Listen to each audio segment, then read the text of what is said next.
बनाउण वाली विधायिका ते उस नूं लागू करन वाली कार्यपालिका तो बाद हुण गल न्यायपालिका दी। न्यायपालिका दा काम लोकां नूं न्याय देना हुंदा है। न्यायपालिका ये भी देखती है कि देश च सब कुछ कानून ते संविधान के मुताबिक हो रहा है या नहीं। न्यायपालिका का काम ये भी देखना हुंदा है कि जो कानून बनाए गए ने वो संविधान के मुताबिक हैं या नहीं।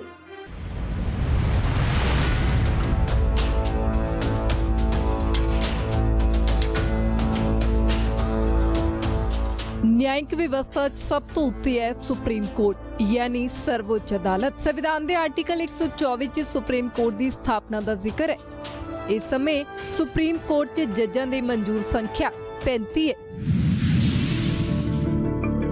सुप्रीम कोर्ट के अधिकारां ते शक्तियां ते चर्चा तो पहला गल जजां की नियुक्ति दी।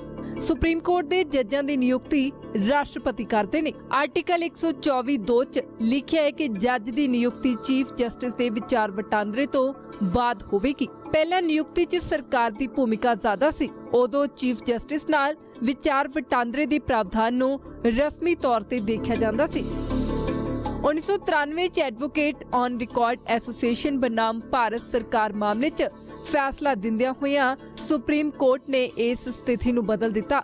आर्टिकल 124(2) की व्याख्या इस तरह की गई कि चीफ जस्टिस तो सलाह लेना कोई रस्म नहीं है, बल्कि उन्हां दी सलाह मनना सरकार लई जरूरी नहीं है। इस फैसले तो बाद जजां दी नियुक्ति च चीफ जस्टिस की भूमिका फैसलाकुन हो गई। फैसले च इस गल का ध्यान रखा गया कि भविख च चीफ जस्टिस मनमाने तरीके नाल नियुक्ति ना कर सकन। इसलिए लिखा गया कि चीफ जस्टिस सीनियर जजां नाल सलाह करके जज की चोण करनगे। हुण जजां की चोण चीफ जस्टिस ते 4 जजां की कमेटी करती है, उस नूं कोलीजियम कहंदे ने। हुण गल सुप्रीम कोर्ट के अधिकारां ते शक्तियां दी।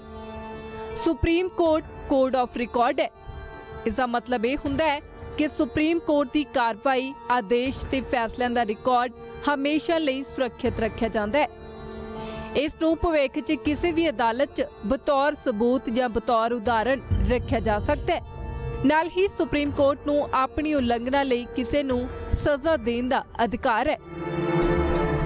जेकर मामलों की सुनवाई नाल जुड़ियां सुप्रीम कोर्ट दीयां शक्तियां दी गल करिए तां उस ते 3 हिस्से ने। मूल खेत्र अधिकार यानी ओरिजिनल ज्यूरिसडिक्शन, अपील खेत्र अधिकार यानी एपीलेट ज्यूरिसडिक्शन ते सलाहकार दी भूमिका मतलब एडवाइजरी रोल।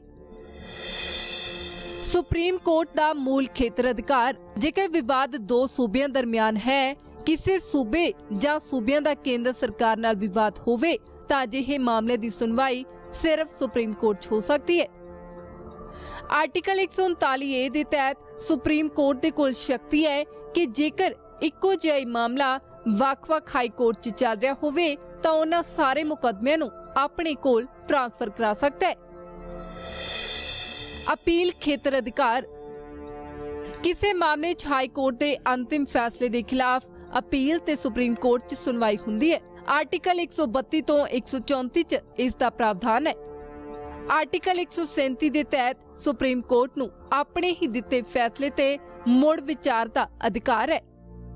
सुप्रीम कोर्ट दीयां शक्तियां बहुत ही विस्तारत ने, जिवें कि आर्टिकल 141 के तहत सुप्रीम कोर्ट जिस कानून नूं संविधानिक करार दे दिंदा है वो पूरे देश च लागू हुंदा है। ते इसी तरह सुप्रीम कोर्ट जेकर किसी कानून नूं असंविधानिक करार दिंदा है तां उस दे आधार ते देश च किसी भी अदालत च अगे कोई सुनवाई नहीं हो सकती। 141 में जुडिशियल रिव्यू का पावर नहीं है, लेकिन 141 में सुप्रीम कोर्ट जो कहता है वो लॉ डिक्लेयर करता है, वो सबके लिए बाध्यकारी है।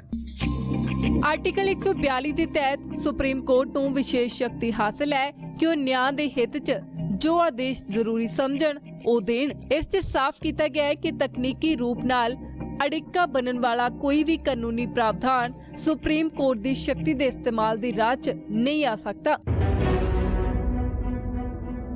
आर्टिकल 144 च लिखिया है कि भारत सरकार, सूबा सरकार ते उन्हां दे तमाम विभाग, अधिकारी, कर्मचारी ते सारियां अदालतां सुप्रीम कोर्ट दे आदेशां दे पालन लई उस दे अंतर्गत आउंदियां ने। न्यायिक समीक्षा दी शक्ति, कोर्ट सरकार वल्लों बनाए गए किसी भी कानून या आदेश या कार्रवाई नूं संविधान दी कसौटी ते कसदा है। ये देखता है ਕਿ ਉਸ ਦੇ ਫੈਸਲੇ ਜਾਂ ਕਾਨੂੰਨ ਨਾਲ ਨਾਗਰਿਕਾਂ ਦੇ ਮੌਲਿਕ ਅਧਿਕਾਰਾਂ ਦੀ ਹੱਦ ਤੱਕ ਤਾਂ ਨਹੀਂ ਹੋ ਰਹੀ।